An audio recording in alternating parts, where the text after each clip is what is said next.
नमस्कार, मैं हूं प्रमोद पांडे। आप देख रहे हैं जसुरी आपका। विश्व पर्यावरण दिवस और mission life style for environment के उपलक्ष्य में 5 जून को सनराइज क्लब चांपा में कार्यक्रम मनाया गया, जिसमें दीप प्रज्वलित कर कार्यक्रम का शुभारंभ किया गया। तत्पश्चात सभी अतिथियों का स्वागत पुष्प गुच्छ से किया गया। कार्यक्रम का शुभारंभ संतोष थवाई, सहायक महाप्रबंधक पर्यावरण स्वास्थ्य एवं सुरक्षा विभाग के द्वारा mission life style for environment की शपथ दिलाई गई।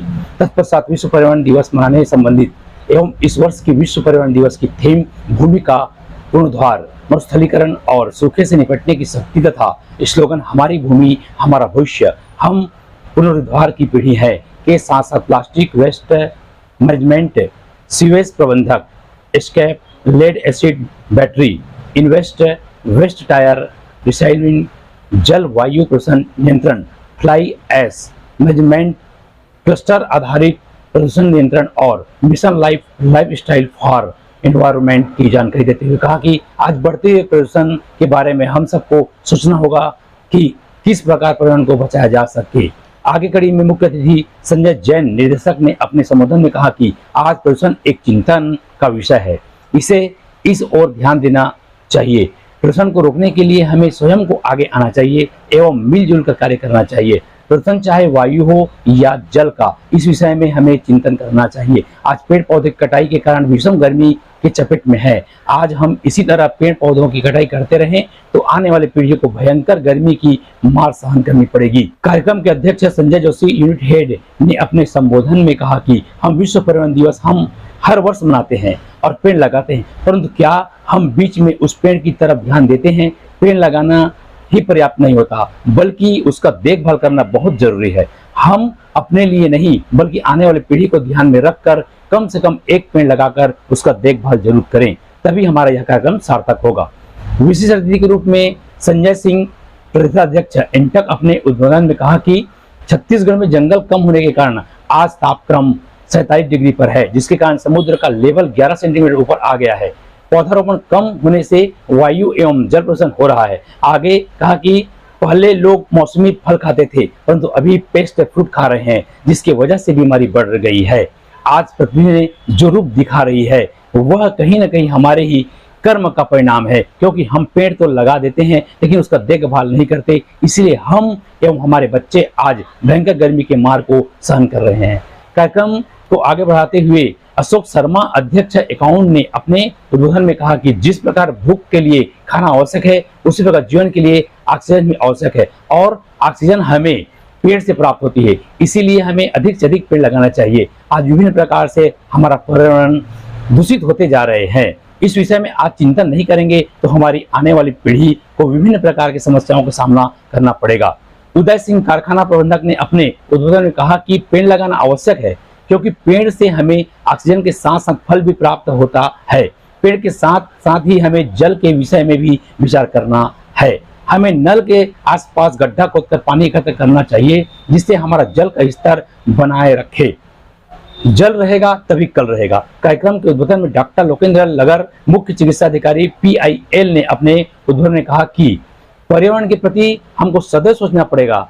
आज हमें आवागमन हेतु चौड़ी सड़क तो मिल गई है, परंतु राह चलते लोगों को धूप से बचने हेतु छायादार वृक्ष नहीं है, जिससे लोग गर्मी की मार सहन कर रहे हैं। आगे कहा कि पर्यावरण के बचाने के लिए हमें क्या क्या करना चाहिए, इसके लिए प्रत्येक व्यक्ति को कम से कम एक वृक्ष लगाना चाहिए। कार्यक्रम के अंत में सभी अतिथियों, संयंत्र के अधिकारियों, कर्मचारियों एवं RR वैष्णव क्षेत्रीय कार्यालय पर्यावरण संरक्षण मंडल बिलासपुर के द्वारा वृक्षारोपण का कार्य किया गया, जो अति सराहनीय रहा, जिसमें प्लांट परिसर में आंवला, बरगद, पीपल, आम, गुलमोहर, अशोक, नीम, जामुन आदि विभिन्न प्रजातियों के लगभग 160 पौधों का वृक्षारोपण किया गया। कार्यक्रम का सफल संचालक संतोष थवाई, पर्यावरण विभाग के द्वारा किया गया। सभा चुनाव घोषित होने के बाद बस्तर लोकसभा सीट से कांग्रेस के प्रत्याशी और पूर्व आबकारी मंत्री कवासी लखमा की तबीयत बिगड़ गई। रात में उन्हें उल्टियां हुई, वो रात भर बेचैन रहे। सुबह अचानक उनके सीने में दर्द उठा, डॉक्टर टीम को घर बुलाना पड़ गया। अभी ठीक बताई जा रही है। लोकसभा चुनाव के नतीजे कल यानी 4 जून को घोषित हो गए हैं। बस्तर लोकसभा सीट से कांग्रेस के प्रत्याशी और कोटा विधानसभा क्षेत्र के विधायक कवासी लखमा को बीजेपी के प्रत्याशी महेश कश्यप के सामने हार का सामना करना पड़ा। इस हार के बाद कवासी लखमा काफी बेचैन रहे। लखमा के करीबियों ने बताया कि कवासी लखमा की अचानक तबीयत बिगड़ गई। जांजगीर चांपा जिले के कुसमुंदा गांव मुख्य मार्ग में टेलर वाहन चालक ने मोटरसाइकिल सवार अधेड़ को अपनी चपेट में लेकर कुचला है। हादसे में अधेड़ भागीरथी साहू 54 वर्ष की घटना स्थल में ही मौत हो गई। मिली जानकारी के अनुसार मंगलवार की दोपहर चोरिया निवासी भागीरथी साहू PIL कंपनी में वाहन चलाने का काम करता है। वह अपने घर से मोटरसाइकिल से PIL अपने काम में जा रहा था, तभी कोरबा से रायगढ़ कोयला लेकर जा रही टेलर वाहन ने तेज रफ्तार से मोटरसाइकिल सवार को ठोकर मारी और कुचलते हुए करीबन 50 मीटर तक घसीटते हुए ले गया। हादसे में अधेड़ की शरीर के कई हिस्से हुए हैं। वही टेलर वाहन चालक वाहन को मौके पर ही छोड़कर फरार हो गया। घटना की जानकारी चांपा पुलिस को मिलने पर घटनास्थल पहुंची और शव को सड़क से उठाकर PM के लिए भेजा गया है। घटना की जानकारी परिजनों को दी गई है। जांजगीर चांपा जिले में एक शिक्षिका के साथ उनके ही स्कूल के शिक्षक ने दुष्कर्म किया। पीड़िता की शिकायत के आधार पर पुलिस ने आरोपी शिक्षक को गिरफ्तार कर लिया है। पामगढ़ थाना क्षेत्र के एक शिक्षिका के साथ उसके ही स्कूल के शिक्षक ने घर में अकेले पाकर दुष्कर्म किया। आरोपी शिक्षक अश्विनी कुमार साहू को पुलिस ने गिरफ्तार कर न्यायिक रिमांड पर भेजा है। जानकारी के अनुसार शिक्षिका ने पामगढ़ थाने में रिपोर्ट दर्ज कराई। पुलिस को दी तहरीर में पीड़िता ने बताया कि वह अपने किराए के घर पर अकेली थी, तभी शिक्षक अश्विनी कुमार साहू आया। वह हाथ को पकड़कर अपनी तरफ खींचते हुए गलत तरीके से छूने लगा। मना करने पर मारपीट करते हुए दुष्कर्म किया। इस बात की जानकारी किसी को बताने पर जान से मारने की धमकी भी दी गई है। पामगढ़ थाने में धारा 376(2)(N) 506 के तहत मामला दर्ज किया गया है। आरोपी की गिरफ्तारी के लिए पुलिस खोजबीन कर रही थी। सूचना मिलने पर आरोपी अश्विनी कुमार साहू को ग्राम ससाहा से घेराबंदी कर पकड़ा गया। पुलिस हिरासत में लेकर दुष्कर्म की घटना के संबंध में पूछताछ करने पर अपना जुर्म स्वीकार किया, जिसे गिरफ्तार कर न्यायिक रिमांड पर भेजा गया है। छत्तीसगढ़ के सरगुजा जिला अंतर्गत लखनपुर थाना क्षेत्र में आज पुष्प वाटिका की झाड़ियों में एक युवक की लाश मिली। इस पर सनसनी फैल गई। बताया जा रहा है कि मॉर्निंग वॉक कर रहे कुछ लोगों ने सबसे पहले इस लाश को देखा और इसकी जानकारी पुलिस को दी। पुलिस द्वारा शव की पहचान कर ली गई है। बताया जा रहा है कि मृतक का नाम रामनारायण है। वह राजपुरी का रहने वाला है। हालांकि पुलिस इस घटना के बाद इस पूरे मामले की जांच में जुटी हुई है। दुर्ग जिले से बाहर जाकर चुनाव लड़ने वाले सभी प्रत्याशियों को मिली हार। भाजपा की सरोज, कांग्रेस से बघेल, यादव और साहू पर जनता ने नहीं किया भरोसा।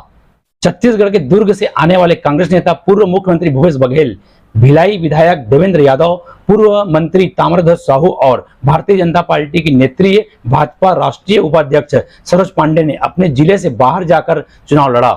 जहां भूपेश बघेल ने राजनांदगांव लोकसभा सीट से चुनाव लड़ा, ताम्रध्वज साहू ने महासमुंद लोकसभा सीट से चुनाव लड़ा, भिलाई विधायक देवेंद्र साहू ने बिलासपुर लोकसभा सीट से चुनाव लड़ा और भाजपा राष्ट्रीय उपाध्यक्ष सरोज पांडे ने कोरबा लोकसभा सीट से चुनाव लड़ा है। छत्तीसगढ़ में यह चारों ऐसे नेता है जिनका पार्टी और प्रदेश में बड़ा दबदबा है। बावजूद इसके जब लोकसभा चुनाव के परिणाम सामने आए तो इन सभी को चुनाव में हार का सामना करना पड़ा। छत्तीसगढ़ के धमतरी जिले में किराए के मकान में चल रहे देह व्यापार के धंधों को पुलिस ने पकड़ा है। पुलिस ने एक मकान में रेड मारते हुए 5 युवती और 3 युवकों को गिरफ्तार किया है। बताया जा रहा है कि पुलिस को मुखबिर से सूचना मिली थी कि एक घर में चोरी छिपे सेक्स रैकेट का व्यापार किया जा रहा है, जिसके बाद पुलिस की टीम ने मकान में छापा मारते हुए देह व्यापार में लिप्त युवक एवं युवतियों को रंगे हाथ पकड़ने का काम किया है। इस मामले में पुलिस ने सेक्स रैकेट की संचालिका समेत 6 युवतियां और 3 युवकों को सार्वजनिक आवासीय क्षेत्र में देह व्यापार करते गिरफ्तार किया गया है।